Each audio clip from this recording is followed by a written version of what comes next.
এবং আমি অনুরোধ করব যারা যেখানে এই বিষয়গুলো নিয়ে বিতর্ক করতেছে তাদেরকে এই বক্তব্যটা সেন্ড করার জন্য। এবং আমি আমার বক্তব্যে যে ভাষাগুলো উচ্চারণ করতেছি এই প্রত্যেকটা ভাষার বাক্যের আমি জিম্মেদারি নিচ্ছি। জিম্মেদারি মানে যে কারোর সাথে ইলমি মোনাজারা এবং মোনাকাশা করতে প্রস্তুত আছি। এই বক্তব্য যদি উর্দুতে দেওয়া লাগে তো উর্দুতে দিতে প্রস্তুত আছি। এই বক্তব্য যদি আরবিতে দেওয়া লাগে তো আরবিতে দিতে প্রস্তুত আছি। ইংরেজিতে দেওয়া লাগলে ইংরেজিতে দিতে প্রস্তুত আছি। সবার সাথে ইলমি মোনাকাশা করতে প্রস্তুত আছি। এই পয়েন্টগুলোতে কাউকে ভ্রান্ত প্রমাণ করে নয়, বেশি সঠিক মাসলা কোনটা এটা প্রমাণ করতে গিয়ে, এবং আব্দুর রাজ্জাক বিন ইউসুফ তার কথায় একাই নয় এটা প্রমাণ করতে গিয়ে। এখন আব্দুর রাজ্জাক বিন ইউসুফ ফতোয়া দিয়েছে যে মাস্ক পরে সালাত আদায় করবেন না। তিনি কিন্তু বলেননি যে মাস্ক পরে সালাত আদায় করলে সালাত হবে না। তার শক্ত কথাগুলোকে মানুষ উল্টিয়ে ধরে, ভুল বুঝে উল্টিয়ে ধরে। উনি হেদায়েত করতে চাচ্ছেন। একটা ফতোয়া একটা দাওয়াত, দাওয়াত ভিন্ন জিনিস, ফতোয়া ভিন্ন জিনিস। দাওয়াত ভিন্ন জিনিস, ফতোয়া ভিন্ন জিনিস। আমি এই মঞ্চে বক্তব্য দিতে এসে যদি বলি জোরে আমিন বলার উপর বক্তব্য দিতে আসছি, শুনেন যে আমি কিসের উপর বক্তব্য দিতে আসছি বলেন তো? জোরে আমিন বলার উপর বক্তব্য দিতে এসে এখন সব হাদিসগুলো বলতেছি, শুনেন আহমদ বিন হাম্বাল বলেছে, শাফি বলেছে, মালিক বলেছে, উমুক উমুক বলেছে, জোরে আমিন না বললেও সালাত হবে। এটার উপর বক্তব্য দিতে লাগলাম যে জোরে আমিন না বললেও কি হবে? সালাত হবে। তাহলে একটা মানুষ জোরে আমিন বলবে? হ্যাঁ, আমাকে বলতে হবে জোরে আমিন বলবেন না কেন? আল্লাহ রাসূলের সুন্নাত বলতে হবে আপনাকে, আপনি বলতে বাধ্য, বলবেন না কেন? এখন এই যে বলতে বাধ্য বললাম, তাই আব্দুর রাজ্জাক বিন ইউসুফ জোরে আমিন বলাকে ফরজ করে দিয়েছে। কিন্তু এটা তো আসলে আমি দাওয়াত দিচ্ছি, আমি তো ফতোয়া দিচ্ছি না। তুমি আমাকে আবার পাল্টা জিজ্ঞেস করো, আচ্ছা আব্দুর রাজ্জাক বিন ইউসুফ সাহেব, আমি যদি জোরে আমিন না বলে সালাত আদায় করি সালাত কি হবে? তখন আব্দুর রাজ্জাক বিন ইউসুফই বলবে যে হ্যাঁ হবে। তাহলে ফতোয়া আলাদা জিনিস আর দাওয়াত আলাদা জিনিস। তো আব্দুর রাজ্জাক বিন ইউসুফ মাঠে দাওয়াত দেয়, তো ওনাকে গুরুত্ব দিয়ে বলতে হয়। এখন আব্দুর রাজ্জাক বিন ইউসুফ 7 ভাগে কুরবানির উপর কঠোর বক্তব্য দেয়। কথা বুঝতে পেরেছেন? এখন একদল আছে যারা বলতে থাকবে যে না এটা ভুল ফতোয়া, ভুল ফতোয়া, কেন 7 ভাগে কুরবানি দেওয়া যায় যায় যায় যায় যায় যায় যায়।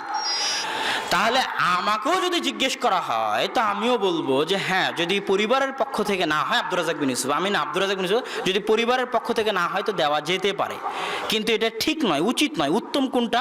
আল্লাহ রাসূল বলেছে একটা পরিবারের পক্ষ থেকে একটা কুরবানি, এটা উত্তম। তো দাওয়াত তো আমাকে এটাই দিতে হবে যে সবাই পরিবারের পক্ষ থেকে একটা কুরবানি দেন। কথা বুঝতে পেরেছেন? ওটার উপর জোর দিতে হবে, এটা আল্লাহ রাসূলের সুন্নাত, কেন দিবেন না দেন, কেন দিবেন না দেন। এখন তুমি চলে গেছো উল্টা রাস্তায়, সব সুন্নাত বিরোধী কার্যকলাপ কিভাবে জায়েজ প্রমাণ করা যায় এই জন্য তুমি ফতোয়ার পিছনে লেগে গেছো। উনি আছেন দাওয়াতে, তুমি আছো ফতোয়ায়। ফতোয়া ওনাকেও জিজ্ঞেস করলে উনি আনসার দিবে। তাহলে এখন সবাই মাস্ক পরে সালাত আদায় করতেছে, যেখানে গরুর কুরবানির হাটে ঘামের সাথে ঘাম লাগে। কিসের সাথে কি লাগে বলেন তো? ঘামের সাথে ঘাম লাগে। ওই কুরবানির হাটের মধ্যে যে মসজিদ আছে ওখানে 3 ফিট দূরে দাঁড়িয়ে সালাত আদায় করতেছে। তাহলে এটা তামাশা না? একই মোটর সাইকেলে বাপ বেটা 3 জন এসেছে, তাকওয়া মসজিদের ঘটনা। একই মোটর সাইকেলে সালাতের সময় 3 ফিট দূরে দাঁড়িয়েছে। তা আমি কি তামাশার বিরুদ্ধে বলবো না? শরীয়তের সাথে হাসি ঠাট্টা মজাকের বিরুদ্ধে বলবো না? এখন বলতে গেলাম তুমি পাল্টা বলছো যে 3 ফিট দূরে দাঁড়ালে সালাত হবে না, এটাকে বলেছে। আরে বাবা, একটা হচ্ছে সুন্নাত, সাধ্য অনুযায়ী যেটার প্রতি আমল করার চেষ্টা করা উচিত, ওটার গুরুত্ব দিতে গিয়ে তো আমি বলবো। এখন আল্লাহ রাসূলের হাদিস যে সালাতের মধ্যে মুখ ঢাকা নিষেধ, গেল একটা দলিল। দ্বিতীয় দলিল ইসলামের মৌলিক নীতিমালা যে হজ ওমরা এবং সালাতে মুখ ঢাকা যাবে না। মেয়ে মানুষও সালাতে মুখ খোলা রাখবে, মেয়ে মানুষও হজ ওমরায় মুখ খোলা রাখবে, এটা ইসলামের মৌলিক নীতিমালা। কেন? কপাল দিয়ে নাক দিয়ে সিজদা করতে হবে মাটিতে। কপাল দিয়ে নাক দিয়ে সিজদা করতে হবে কোথায়? মাটিতে। হ্যাঁ, মেয়ে মানুষ যদি গায়ের মাহরাম ব্যক্তি চলে আসে তবু নেকাব করতে পাবে না হজ ওমরা অবস্থায়। সুতা দিয়ে বাঁধা যে নেকাব ওটা করতে পাবে না। এমনি একটা চাদর মুখের উপর স্বাভাবিক ঢেকে দিতে পারবে, তবু মুখ খোলা রাখতে হবে। স্বাভাবিক চাদর মুখের উপর ফেলে দিলাম, কিন্তু মুখ কি আছে বলেন তো? খোলা আছে, ভিতরে কিন্তু মুখ খোলা আছে। মুখ কিন্তু কোনো কিছুতে আটকানো নাই। এটা ইসলামের মৌলিক নীতিমালা। সালাতের মধ্যে যদি গায়ের মাহরাম আসে ওড়নাকে এমনি ফেলে দিতে হবে, এভাবে বেঁধে মুখ ঢাকা যাবে না। কথা কি বুঝতে পেরেছেন? মেয়ে মানুষের ক্ষেত্রেও এটা ইসলামের মৌলিক নীতিমালা। 3 নাম্বার, মুয়াত্তা মালিকে ইমাম মালিক লিখতেছে যে নাক মুখ ঢেকে ইবাদত করা অগ্নি পূজকদের অভ্যাস, তাদের দিনের অংশ, তাদের চরিত্রের অংশ। কাদের? অগ্নি পূজকদের। কে বলেছে? ইমাম মালিক। কোথায় বলেছে? মুয়াত্তা মালিকে বলেছে। তাহলে মান তাশাব্বাহা মিন গায়রি কওমিন, যে ব্যক্তি অন্য কোন জাতির সাথে সাদৃশ্য স্থাপন করলো, সে কি করলো? সে তাদের সাথে কিয়ামতের মাঠে উঠবে। তাহলে তিনটে জিনিস, নাক কপাল মাটিতে লাগিয়ে সিজদা করতে হবে। 2, মুখ ঢেকে ইবাদত করে মাজুসিরা। 3, আল্লাহ রাসূলের হাদিস এবং ইসলামের মৌলিক নীতিমালা যে হজ, উমরা এবং সালাতে মুখ ঢাকা যাবে না। এখন আমি সালাতে মুখ ঢেকে সালাত আদায় করতেছি, তো আব্দুর রাজ্জাক বিন ইউসুফ কেন নিষেধ করতেছে মুখ ঢেকে সালাত আদায় করতে? 2টা কারণে। মুখ ঢেকে সালাত আদায় করা তখনই যাবে যখন নিশ্চিত জানা যাবে যে মুখ না ঢেকলে আমি মারা যেতে পারি। কথা বুঝতে পারেননি? মুখ না ঢেকলে আমি বড় অ্যাক্সিডেন্টে আক্রান্ত হতে পারি। তো যেহেতু করোনা ভাইরাস ছোঁয়াচে রোগ, আর ইসলাম ছোঁয়াচে রোগকে মানে না।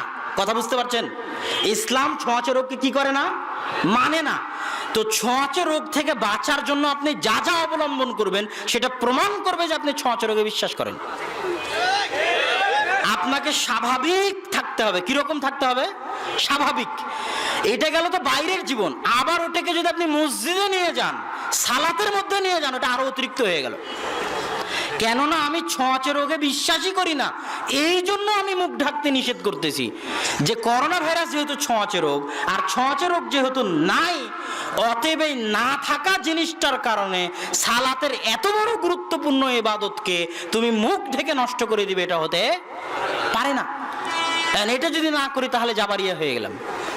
মাছ যদি না পড়ি তাহলে জাবারিয়া। আরে বাবা, এটা নয়, আমি তো ছোঁয়াচে রোগে বিশ্বাস করি না, এই জন্য মুখ ঢাকি না। তো আবার সালাতের মধ্যে হানাফি আলেম আব্দুস সালাম চাটগামি, হাটহাজারী মাদ্রাসার মুহাদ্দিস, পাকিস্তানও হাটহাজারী মাদ্রাসার মুফতি, পাকিস্তানেও বহুদিন উনি মুফতি আম ছিলেন। ইয়েমেনের বহু বড় বড় মুহাদ্দিসের ফতোয়া উনি লিখেছেন, হানাফিরা মাসলা মাসাইলের ক্ষেত্রে একটু বেশি দাকিক হয়। আহলে হাদিসরা বলবে জায়েজ না জায়েজ, হালাল হারাম, মাঝখানে কোনো অপশন আহলে হাদিসরা রাখে না। হানাফিরা অনেক অপশন রাখে, বলবে ফরজ, ওয়াজিব, সুন্নাত, নফল, মুস্তাহাব, 5টা। কয়টা? 5টা। মানে ওরা একটু বেশি যাচাই বাছাই করে যে এটা মুস্তাহাব, এটা নফল, এটা সুন্নাত, এটা ওয়াজিব, এটা ফরজ। আর আহলে হাদিসদের মতে 2টাই, হয় ফরজ না হয় সুন্নাত, কোনো অপশন নেই, হয় ফরজ না হয় সুন্নাত। এবার হালাল হারামের ক্ষেত্রে ওদের কাছে 2টা অপশন, মাকরুহ, হারাম। মাকরুহ আবার 2 ভাগে, মাকরুহ তানজিহি, মাকরুহ তাহরিমি। মাকরুহ তাহরিমি মানে হারামের নিকটবর্তী।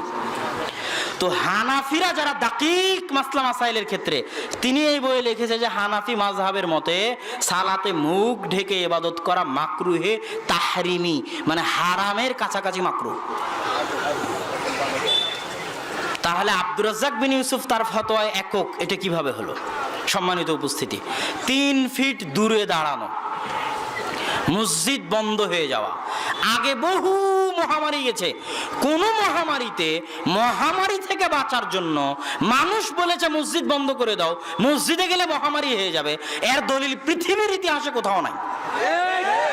যে কয়েকটা দলিল দেওয়া হয়েছে আর আরবি ইবারত জানে না, এরা যে জাহেল, অজ্ঞ, মূর্খ, অনুবাদ বুঝে না। অনুবাদে বলা আছে, আরবি অনুবাদে বলা আছে যে মহামারীর কারণে গ্রামকে গ্রাম মানুষ মরে এমন ভাবে সাফ হয়ে গেল যে লাম ইয়াবকা আহাদুন, কেউ নাই সালাত আদায় করার। সালাত আদায় করার যেহেতু কেউ নাই, এই জন্য মসজিদ বিরান পড়ে আছে। কথা বুঝতে পারেননি? ওই ইবারত তুলে বলতেছে, এই দেখেন মহামারীর কারণে মসজিদ বন্ধ করা যাবে। তোমাকে আরো 10 বছর পড়তে হবে, যদি আমি ভাই বলতে চাই না। কিন্তু এত বড় অজ্ঞতা দেখলে মাথা ঠিক থাকে না, এত বড় মূর্খতা দেখলে মাথা ঠিক থাকে না। আরবি ইবারত বুঝো না, ফতোয়া তোমাকে কে দিতে বলেছে? অনুবাদ বুঝো না, কে ফতোয়া দিতে বলেছে? এমন কোন নজির নাই ইতিহাসে, বরং পাল্টা উল্টা নজির আছে। উল্টা নজির দেখবেন, আল মাউন ফিত তাউন, পূর্ণ নামটা ঠিক হলো কিনা জানি না, ইবনে হাজার আসকালানির বই, মহামারীর উপর লেখা। ইবনে হাজার আসকালানি 400-450 হিজরির ঘটনা নকল করতেছে, দামেস্ক, সিরিয়া, ফিলিস্তিনের ঘটনা নকল করতেছে। ভয়ঙ্কর মহামারী, গ্রামকে গ্রাম সাফ হয়েছে সেকেন্ডে। কে কাফন দিবে, কে জানাজা দিবে, কাকে কোন কবরে দেওয়া হবে ভাবার সময় নাই, গণকবর। ওই মুহূর্তে মানুষরা বলা বলি করতে লাগলো, এই শোনো, মহামারী থেকে যদি বাঁচতে চাও, যে যা গুনাহের কাজ করছো সব বন্ধ করে দাও, মদের আড্ডা বন্ধ করে দাও, মদের দোকান বন্ধ করে দাও, জেনার দোকান বন্ধ করে দাও, যা আছে তাসের দোকান, জুয়ার দোকান সব বন্ধ করে দাও, দিয়ে নারী পুরুষ সবাই চলো মসজিদে। ইবনে হাজার আসকালানী নকল করতেছে, নারী পুরুষ সব ভেঙ্গে মসজিদে চলে গেল, বলছে মসজিদে গিয়ে কাঁদো, তওবা করো, ইস্তেগফার করো। সবাই মসজিদে গিয়ে তওবা ইস্তেগফার করতে লাগলো, আল্লাহ মহামারী উঠিয়ে নিলেন। তাহলে মহামারী থেকে বাঁচতে মসজিদে যাওয়ার দলিল আছে বেটা, মসজিদ বন্ধ করার কোনো দলিল নাই।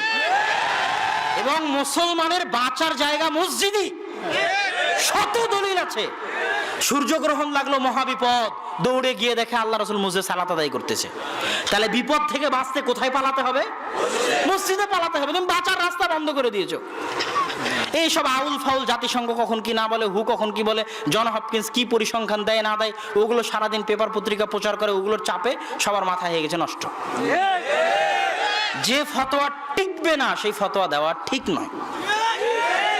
কেন 3 ফুট দূরে দাঁড়িয়ে সালাতের পক্ষে তুমি যে লড়াই করতেছো, মাস্ক পরে সালাত আদায়ের পক্ষে যে লড়াই করতেছো, এই ফতোয়া কিন্তু টিকবে না। কি জন্য টিকবে না? এখন পর্যন্ত বিশ্ব স্বাস্থ্য সংস্থা বলো, আর জাতিসংঘ বলো, আর বিজ্ঞানীরা, ডাক্তারেরা বলো, কেউ নিজেও জানে না যে করোনা ভাইরাস কি, কেমনে ঢুকে, কেমনে বের হয়, কি করা যাবে, মাস্ক পরলে বাঁচা যাবে না, মাস্ক পরলে বাঁচা যাবে না, কোন মাস্ক পরতে হবে, সার্জিক্যাল মাস্ক না কাপড়ের মাস্ক না পিপিই, কি পরলে বাঁচা যাবে কেউ ভালোভাবে জানে। প্রত্যেক দিনই মতভেদ। আজকে জাতিসংঘ একটা মত দিচ্ছে যে মাস্ক না পরলেও কোনো সমস্যা নাই, করোনা ভাইরাস হবে না। পরের দিন আবার বলছে না মাস্ক পরতে হবে। পরের দিন আবার বলতেছে একদল ডাক্তার, না এই সার্জিক্যাল মাস্ক পরা যাবে না, কাপড়ের মাস্ক না, কাপড়ের মাস্ক না, সার্জিক্যাল মাস্ক। তো ওরই তো মন্তব্যের ঠিক নাই, তুমি তার উপর ভিত্তি করে ফতোয়া দিয়ে ইসলামের বিধানকে এত দ্রুত কেন পরিবর্তন করলে? ডাক্তারেরা আগে সব একমত হোক, একমত হয়ে বলুক, তারপরে একটা কথা। ডাক্তারেরাই তো একমত নয়, আজ এক কথা বলে কাল আর এক কথা বলে। জাতিসংঘরিত মন্তব্যের ঠিক নাই, আজ এক কথা বলে কাল আর এক কথা বলে। আর লকডাউন দিয়ে তো দুনিয়া চলবে না। প্রথম দিনেই যেই দিন জামিয়া সালাফিয়া বন্ধ হয়,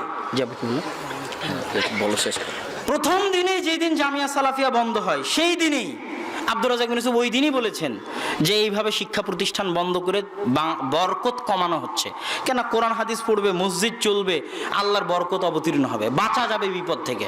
মাদ্রাসা বন্ধ, মসজিদ বন্ধ, বিপদ তো আরো নামবে। ওই দিন বলেছেন, প্রথম দিন। তখন মানুষ অনেক সমালোচনা করেছে, কিন্তু বাস্তব সত্য কথা কিন্তু এটাই। তো এখন পর্যন্ত জাতিসংঘ কেউ বলেনি যে আপনারা 3 ফুট দূরে দাঁড়ায়েন না, কেউ আপনারা 3 ফুট দূরে না দাঁড়িয়ে পাশাপাশি দাঁড়ান।